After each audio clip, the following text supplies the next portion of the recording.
It was 2:30 in the morning. The entire city was asleep except for one man. In Cedar Falls, Oregon, a massive apartment complex was still under construction on the edge of town. The sky was covered with dark clouds. The moon was nowhere to be seen. Cold wind moved through the unfinished buildings, creating strange whistling sounds that echoed through the empty structures. The entire area was so silent that even the smallest noise seemed unnaturally loud.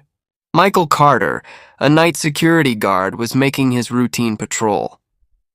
He had worked security for years and had seen thieves, vandals, and all kinds of strange situations. It took a lot to scare him. But tonight would be different. 1 week earlier, a young woman named Emily Parker had been found dead in an empty lot behind the construction site. Her neck was broken. Deep scratches covered her face and arms. According to investigators, she had been running from something before she died. Her footprints were discovered all over the area. But the police never found footprints belonging to anyone else. The case shocked the entire city. No suspect was found. No evidence explained what had happened. As Michael approached Building C, he suddenly heard a strange scraping sound from above. It sounded like something heavy was being dragged across the floor. He stopped immediately and aimed his flashlight toward the upper levels. Nothing. A few seconds later, the sound came again. Closer. Much closer. Michael slowly entered the building and started climbing the stairs. The second floor was empty. The third floor was empty. But when he reached the fourth floor, he froze.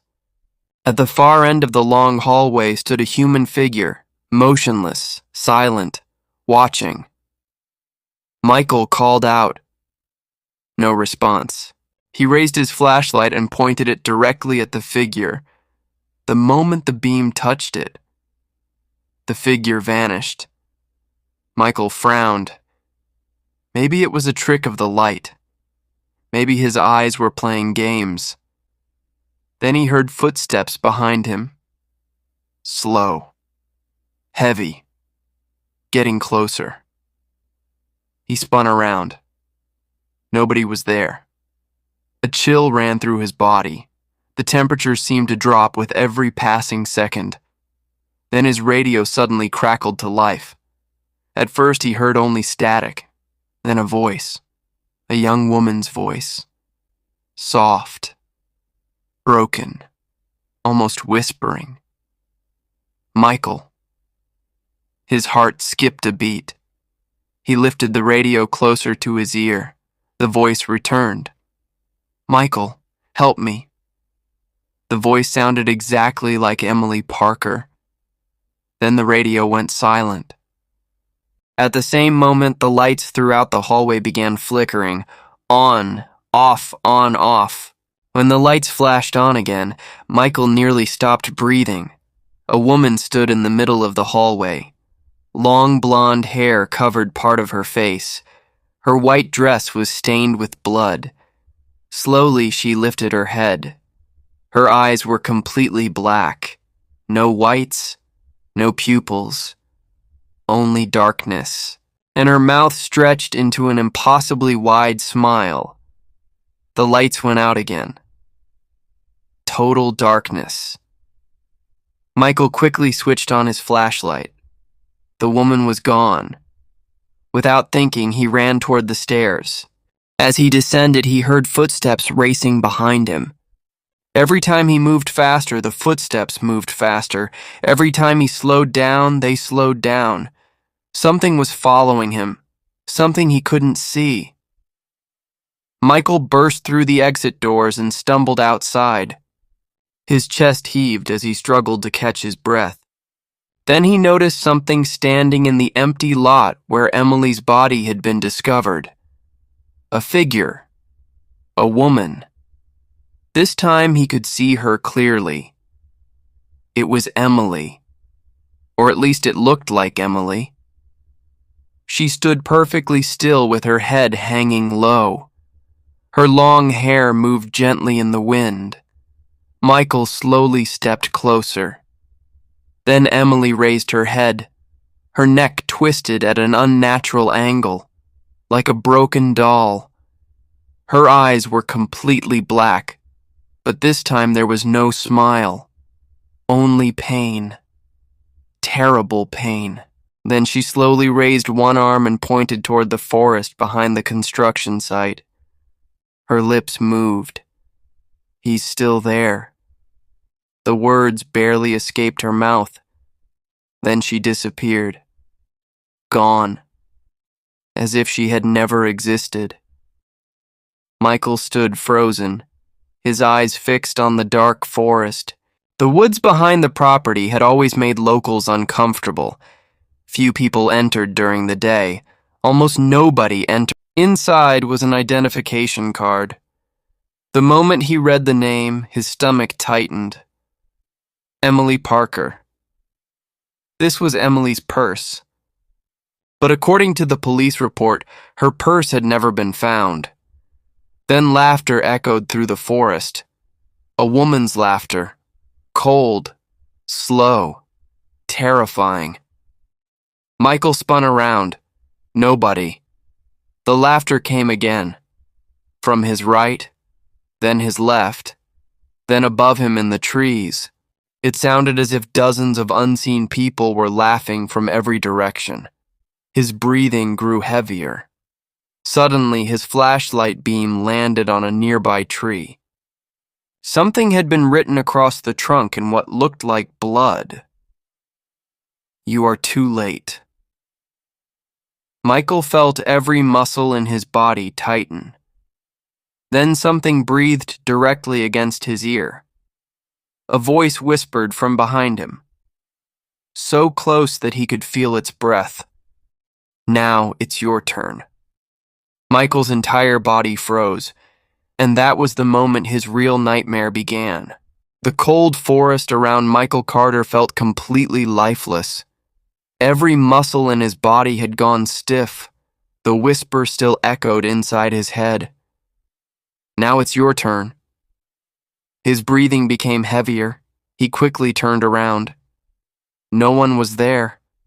Only darkness, towering trees, and the freezing wind moving through the woods.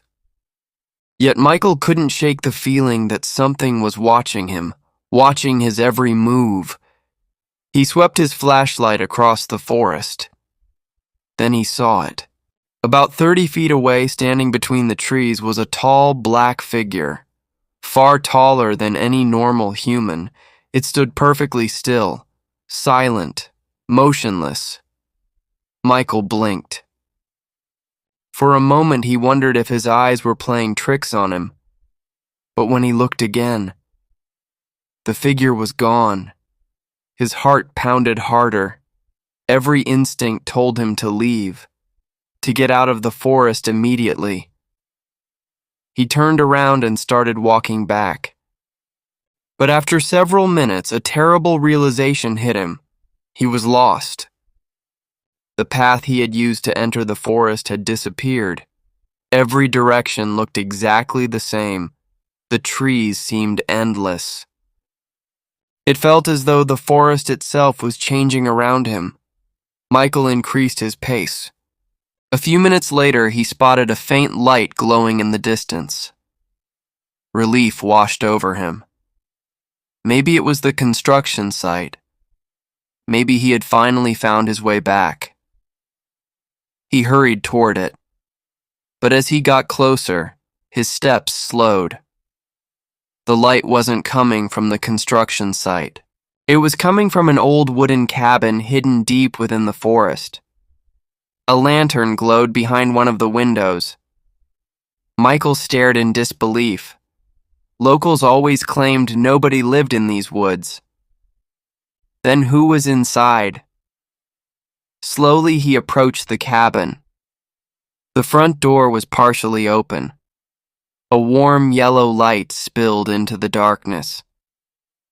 Michael pushed the door wider. The moment he stepped inside, his blood ran cold.